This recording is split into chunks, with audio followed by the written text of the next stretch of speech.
नमस्कार, मी Atul, orthopaedic surgeon, Sarvodaya hospital Brahmapuri. आज ऑर्थो सिरीजच्या पुढच्या एपिसोडमध्ये आपणा सर्वांचं स्वागत करतोय आणि या आधीच्या व्हिडिओसाठी आपण दिलेल्या प्रेमाबद्दल खूप खूप धन्यवाद. आज आपल्या सिरीजचा टॉपिक असणार आहे नितंबनाचा संधिवात. होय, सगळे कन्फ्यूज झालात ना? नितंब म्हणजे काय? तर काही काही मराठी शब्द हे इंग्लिश शब्दापेक्षा सुद्धा खूप भारी असतात. साध्या भाषेत सांगायचं झालं तर नितंब म्हणजे हिप जॉईंट, म्हणजेच कमरेचा गोळा साधा भाषेत. हिप जॉईंटचा संधिवात. होय, जसा गुडघ्याचा संधिवात हा खूप कॉमन असतो, त्याचप्रमाणे हिप जॉईंटचा म्हणजे नितंबाचा संधिवात हा सुद्धा खूप कॉमन असतो. तर आज आपण या व्हिडिओमध्ये समजून घेऊयात की हिप जॉईंट कशी तयार होते, त्याचा वात कसा होतो, त्यासाठी असणारी कारणे आणि त्याबद्दल असलेले उपाय. तर सुरू करूया आपण हिप जॉईंट म्हणजे काय आणि ती कुठल्या कुठल्या हाडांपासून तयार होते. तर हिप जॉईंट मेनली दोन हाडांपासून तयार होते. एक फिमर म्हणजे जो कमरेचा हाड असतो, ज्याला आपण कमरेचा गोळा म्हणतो. जसे की या स्पेसिमेनमध्ये आपण दिसतोय, हा आहे कमरेचा गोळा.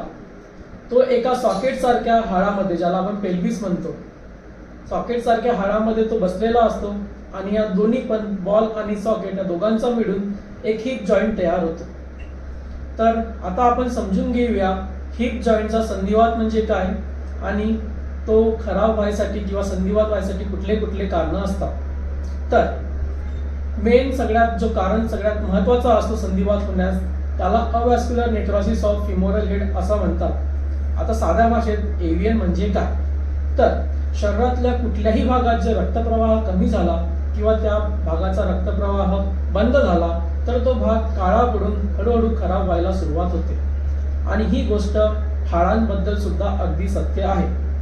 तर जेव्हा हाडांचा किंवा ज्याला आपण हाडाचा कमरेचा गोळा म्हणतो, त्याचा रक्तप्रवाह जेव्हा हळूहळू कमी होतो आणि ते रक्तप्रवाह कमी होण्यासाठी वेगळी वेगळी कारणं असतात. जेव्हा हा रक्तप्रवाह कमी होतो तेव्हा हा गोळा हळूहळू खराब होत जातो. याच्यामध्ये फ्रॅक्चर व्हायला सुरुवात होतात, याचा साईज कमी होतो आणि सोबत जसा जसा या गोळ्याचा साईज कमी होतो किंवा खराब व्हायला सुरुवात होतं, तसा तसाच पेल्विसचा जो सॉकेट सारखा भाग असतो त्याचा पण भाग खराब व्हायला सुरुवात होते आणि हा हळूहळू खराब होत होत ज्याला आपण संधिवात म्हणतो, त्या संधिवातामध्ये त्याचं रूपांतर होते. तर आता आपण समजून घेऊया या संधिवातासाठी किंवा एव्हीएन, ज्याला आपण अवॅस्क्युलर नेक्रोसिस म्हणतो, त्यासाठी असणारी कारणे. तर सगळ्यात महत्त्वाचं कारण म्हणजे सिकल सेल ॲनिमिया. ज्या पेशंटना सिकल सेल, डबल एस असो की सिंगल एस असो, त्यांना संधिवात जो असतो कमरेचा किंवा गोळ्याचा, तो होण्याचे चान्सेस खूप जास्त असतात. त्याच्यानंतर अजून एक जो महत्त्वाचा फॅक्टर या सगळ्या गोष्टीमध्ये असतो तो म्हणजे दारू, अल्कोहोल. होय, जो व्यक्ती हप्त्यातनं 5 दिवस दारू पित असेल त्या व्यक्तीला पुढच्या 8 ते 10 वर्षात नक्कीच संधिवाताचा किंवा हिप जॉईंटचा संधिवात ज्याला आपण म्हणतो किंवा एव्हीएन म्हणतो, त्याचा धोका खूप जास्त आहे. त्यामुळे जर आपण कोणी दारू पित असाल किंवा असा कोणी व्यक्ती दारू पित असेल रोज, तर त्यांनी आतापासूनच हिप जॉईंट रिप्लेसमेंट आपण ज्याला म्हणतो त्यासाठी पैसे बाजूला काढून ठेवणे आवश्यक आहे. आणि तुम्ही हे पैसे बाजूला काढून ठेवत असाल तरच तुम्ही दारू पिणे कंटिन्यू ठेवा. हे दोन महत्त्वाची कारणे. आणि याच्या व्यतिरिक्त अजून बरेच कारणं असतात, जसे की गोड्याचा फ्रॅक्चर, हिप जॉईंटचा फ्रॅक्चर. सोबत असे काही कारणं असतात की जे लहानपणापासून आपल्या हिप जॉईंटमध्ये असतात, परंतु त्याचं रूपांतर संधिवातामध्ये जेव्हा वय 50 नंतर ओलांडते तेव्हा दिसून येतात. त्याच्यातलाच एक पर्किन्स डिसीज किंवा किंबहुना कधी कधी कुणाचा गोळा बिना कारणानेही, ज्याला आपण इडिओपॅथिक म्हणतो, त्याच्याने सुद्धा खराब होऊ शकतो. तर आता ह्या आर्थरायटिसचे किंवा संधिवाताचे किंवा एव्हीएनचे आपण स्टेजेस समजून घेऊया.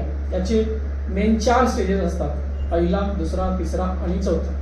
पहिल्या आणि दुसऱ्या स्टेजमध्ये पेशंटला हिप जॉईंटचा पेन म्हणजेच कमरेच्या गोळ्याचा दुखणं सुरू होते. पेशंट मांडी घालून खाली बसू शकत नाही आणि सकाळच्या वेळी जेव्हा तो उठतो तेव्हा पाय खाली टाकायची त्याची हिंमत होत नाही.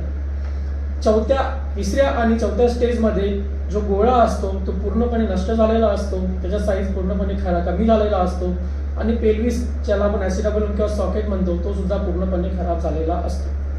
प्रत्येक स्टेजनुसार त्याची ट्रीटमेंट ही वेगळी वेगळी आहे. पहिल्या आणि दुसऱ्या स्टेजमध्ये काही औषधी उपचार करून आणि सोबत काही स्मॉल प्रोसिजर ज्याला आपण डिकोरिंग म्हणतो, म्हणजेच हाडामध्ये छिद्र पाडणे, बोन ग्राफ्टिंग आहे, मसल पेडिकल ग्राफ्ट आहे, असे वेगळ्या वेगळ्या प्रकारचे ऑपरेशन्स असतात. परंतु ह्या ऑपरेशननी खराब व्हायचा जो स्पीड असतो तो फक्त कमी होतो. तिसऱ्या आणि चौथ्या स्टेजमध्ये जॉईंट रिप्लेसमेंट म्हणजे सांधा प्रत्यारोपण याच्याशिवाय कुठलाही उपाय उरत नाही.